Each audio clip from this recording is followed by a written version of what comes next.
Who are you going to be? And if you'll notice, I'm not asking what are you going to do, but who are you going to be? I'm asking you about how you plan to live your life every day. How are you going to respond when you don't get that job you had your heart set on? For all of you who are going to be teachers, what are you going to do if the students in your class next year just don't respond to your lessons? For all of you going into business, how will you react when your boss gives you a goal that feels way too high? See, these are the moments that define us. Not the day you get the promotion, not the day you win Teacher of the Year, but the times that force you to claw and scratch and fight just to get through the day. The moments when you get knocked down and you're wondering whether it's even worth it to get back up. See, those are the times when you've got to ask yourself, who am I going to be? And I want to be clear, this isn't just some vague platitude about building character. In recent years, we've actually been seeing a growing body of research that shows that skills like resilience and conscientiousness can be just as important to your success as your test scores or even your IQ.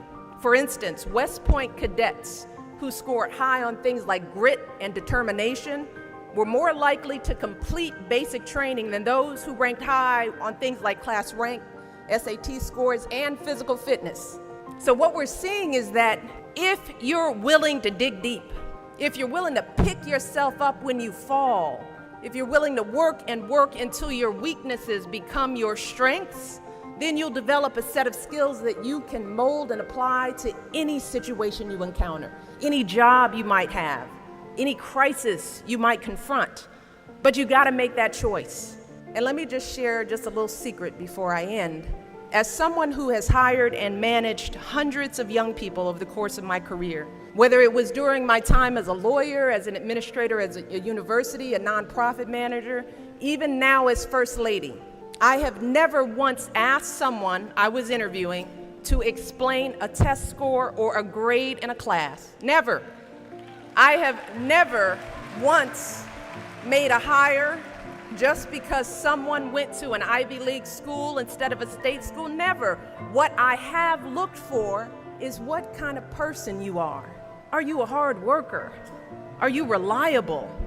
Are you open to other viewpoints? Have you stepped outside of your own self-interest to serve others? Have you found a way to serve our country, whether in uniform or in your community? Again and again, I have seen that those are the qualities that I want on my team, because those are the qualities that move our businesses and schools and our entire country forward. And just understand this. Those are the qualities that you all already embody.